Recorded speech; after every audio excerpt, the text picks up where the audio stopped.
It's a new month here at Henssler Financial, and we found 3 important things to focus on in the market this month. Number 1, earnings season. With the first quarter now in the rearview mirror and no Fed meeting until May, the focus will certainly be on first quarter earnings. According to data provided by Refinitiv, earnings are expected to have grown 6.4% year over year in the first quarter of 2022, led by energy with an outsized 233.5% growth rate. Other bright spots include industrials, materials, and real estate, as all 4 of these sectors tend to shine in times of high inflation, such as our current environment where CPI stands at 7.9% on a headline basis.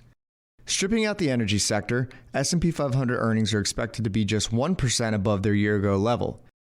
The darling sectors for much of 2020 and 2021, namely tech, communication services, and consumer discretionary, are now near the bottom of the earnings growth totem pole, with expected earnings growth of 8.7%, negative 5.2%, and negative 11.9%, respectively.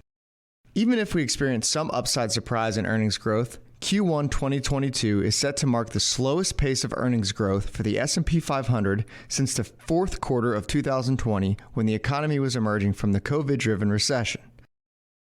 Looking at top-line expectations, S&P 500 companies in aggregate are expected to show sales grew by 10.9% or 8.4% if we again remove the energy sector.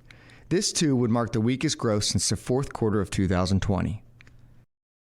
Number 2, inflation. Are you tired of hearing about it yet? Well, get used to it, because we all know now that it wasn't so transitory, and despite expectations for inflation to cool as we make our way through the year, we likely haven't seen the worst of it yet.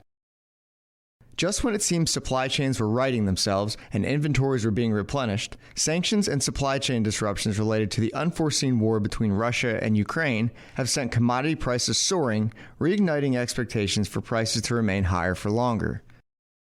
Looking at the S&P GSCI Commodities Index, a broad-based index that represents the global commodities market, at the time of this note shows prices of a wide range of commodities have increased nearly 13% since Russia began its invasion on February 24th.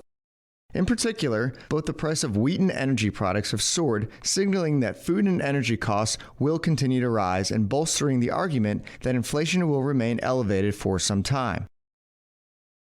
March Consumer Price Index data, after rising 7.9% in February, is forecasted to have further accelerated to the tune of 8.3%.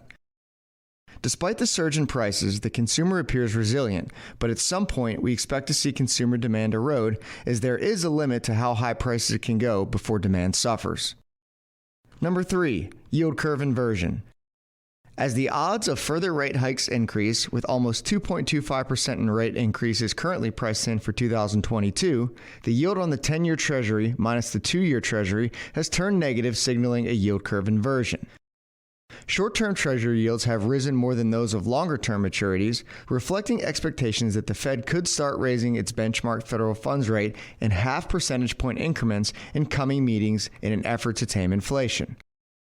Additionally, the market has signaled the potential for rate cuts in 2023 and 2024 in response to slowing economic growth. This is an ominous signal and typically a reliable recession indicator.